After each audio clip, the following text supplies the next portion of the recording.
안녕하십니까. 윤여창TV 세상만사입니다.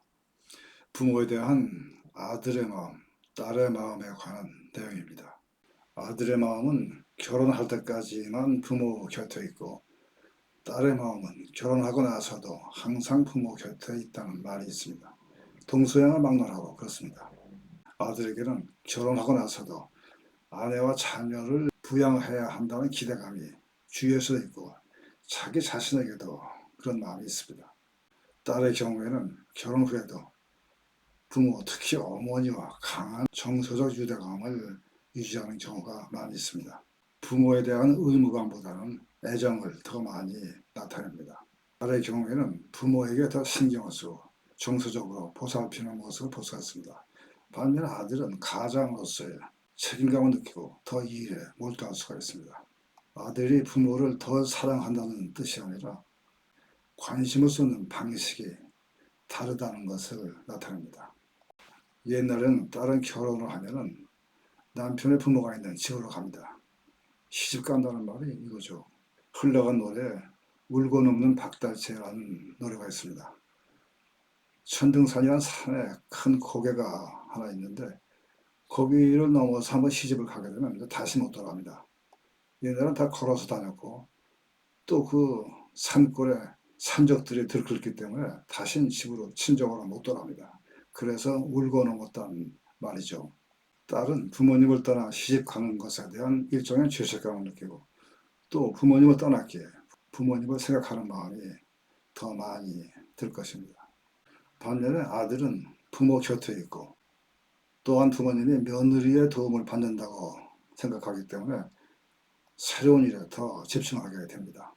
딸이 아들에 비해서 부모를 더 많이 생각한다는 말이 물론 맞지 않는 경우도 있습니다. 셰익스피어가 쓴 리오 왕이라는 작품이 있습니다.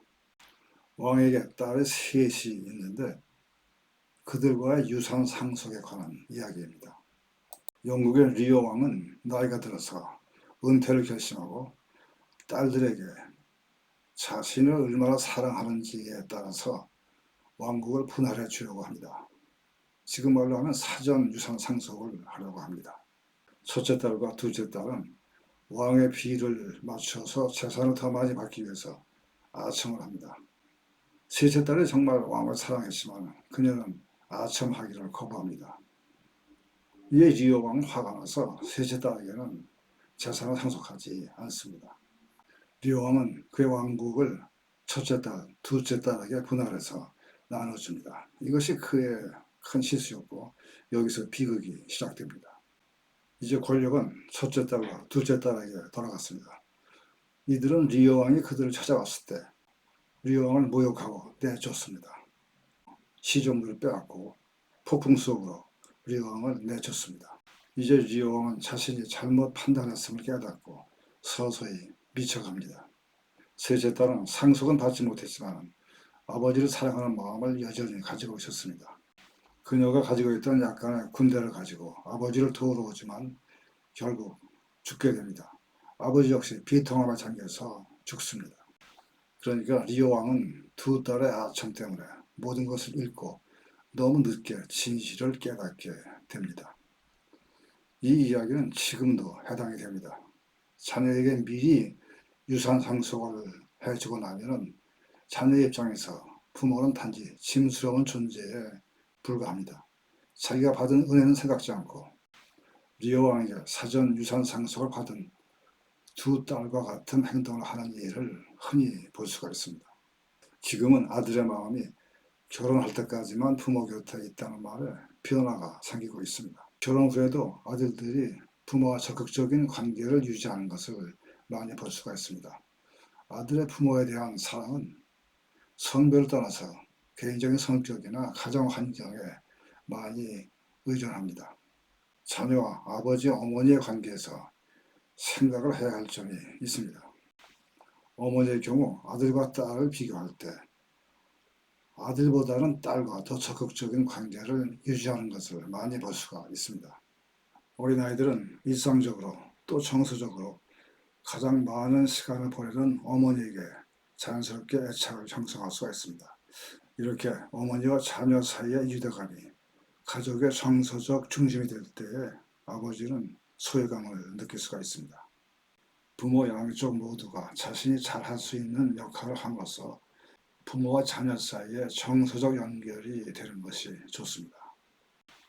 아버지의 경우 운동이나 취미 활동을 같이 할 수가 있습니다. 자전거 타기나 달리기, 화면에서 보시는 것처럼 레고 쌓기 같은 것을 할 수가 있습니다. 이러한 일상을 같이 함으로써 아버지는 어머니에 의존하지 않고 자녀와 유대감을 형성할 수가 있습니다. 어머니는 아빠의 노력을 자녀들이 알아차리도록 도와줄 수가 있습니다. 오늘 저녁 메뉴는 아빠가 계획한 거야. 저거는 아빠가 고친 거야. 이런 식으로 자녀들이 아빠에게 감사를 표현하도록 격려합니다. 아버지가 자녀와 감정 소통을 할 때 어머니를 경고해서 하는 것은 바람직하지 않습니다. 직접적인 소통이 좋습니다. 이렇게 하면 아버지는 자녀 문제에 단순한 방관자가 아니라 직접적인 참여자의 느낌을 받게 됩니다. 자녀들에게 대화를 강요하면 당연히 거부감을 느낍니다.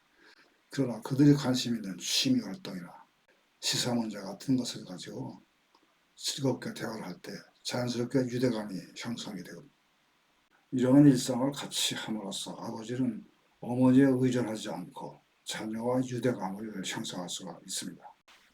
자녀들에게 대화를 강요하면 당연히 거부감을 느낍니다.